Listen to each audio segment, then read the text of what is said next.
ഇതാണ് എൻ്റെ തിരിച്ചു വരുന്ന കമ്പാക്ക് എന്നൊന്നും പറഞ്ഞ് തള്ളുന്നൊന്നുമില്ല. പറ്റുന്ന അത്രയും കാര്യങ്ങൾ ചെയ്യും, പോവും, അത്രേ ഉള്ളൂ.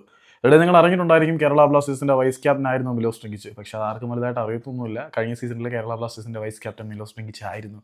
ക്യാപ്റ്റൻ അഡ്രിയാൻ ലൂണ ആംബാൻ്റെ മിലോസ് ട്രിങ്കിച്ചിനെ ഏൽപ്പിച്ചിട്ട് പോകുന്നതാണ് പതിവ്. കേരള ബ്ലാസ്റ്റേഴ്സിൻ്റെ പരിശീലകനായിട്ടുള്ള ഡേവിഡ് കറ്റാലയ്ക്ക് ഏറ്റവും പ്രിയപ്പെട്ടവരിൽ ഒരാൾ മിലോസ് ട്രിങ്കിച്ച് ആയിരുന്നു. എന്ത് കണ്ടിട്ടാണ് എന്ന് എനിക്കറിയില്ല. പുള്ളി പറയുന്നത് ട്രെയിനിങ് സെഷനിൽ മിലോസ് ട്രിങ്കിച്ച് നന്നായിട്ട് മലത്തിയെന്നൊക്കെയാണ്. പക്ഷേ കളിക്കളത്തിലെ പ്രകടനങ്ങളിൽ കാറ്റാലയെ സാറ്റിസ്ഫൈ ചെയ്യുന്ന തരത്തിലൊന്നും മിലോസ് ട്രിങ്കിച്ച് ഉണ്ടാക്കിയിട്ടില്ല.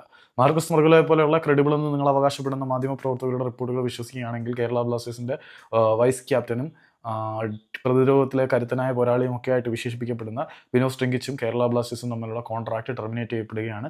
അദ്ദേഹം തായ്ലൻഡിലേക്കുള്ള ഏതോ ക്ലബ്ബിലേക്ക് ചേക്കേറുന്നു എന്നൊക്കെയാണ് റിപ്പോർട്ടുകൾ വരുന്നത്. ഞാൻ വീഡിയോ ചെയ്യുന്നതിനകത്ത് ഒരുപാട് മിസ്റ്റേക്കുകളുണ്ട്, പോരായ്മകളുണ്ട്, ഡിലേസ് ഉണ്ട് എന്നെല്ലാം എനിക്കറിയാം.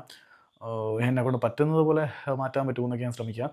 ഏതായാലും എനിക്ക് നിങ്ങൾ തന്ന സപ്പോർട്ട് വളരെ വലുതാണ്. നിങ്ങൾ ഇതുവരെ തന്ന സപ്പോർട്ടിന് വളരെയധികം നന്ദി. വീണ്ടും സപ്പോർട്ട് ചെയ്യണം എന്നൊന്നും പറയാനുള്ള ക്വാളിറ്റി ഒന്നും എനിക്കില്ലാത്തതുകൊണ്ട് തന്നെ ഞാൻ അതിനെക്കുറിച്ച് പറയുന്നില്ല. ഒരുപാട് തള്ളി മറിച്ചിട്ടുണ്ട്. ഇപ്പം കാര്യമായിട്ട് തള്ളി മറിക്കാൻ തോന്നുന്നില്ല, അതുകൊണ്ട് ചെയ്യുന്നില്ല. അപ്പം എന്തെങ്കിലും മിസ്റ്റേക്ക് ഉണ്ടെങ്കിൽ സോറി, ബൈ.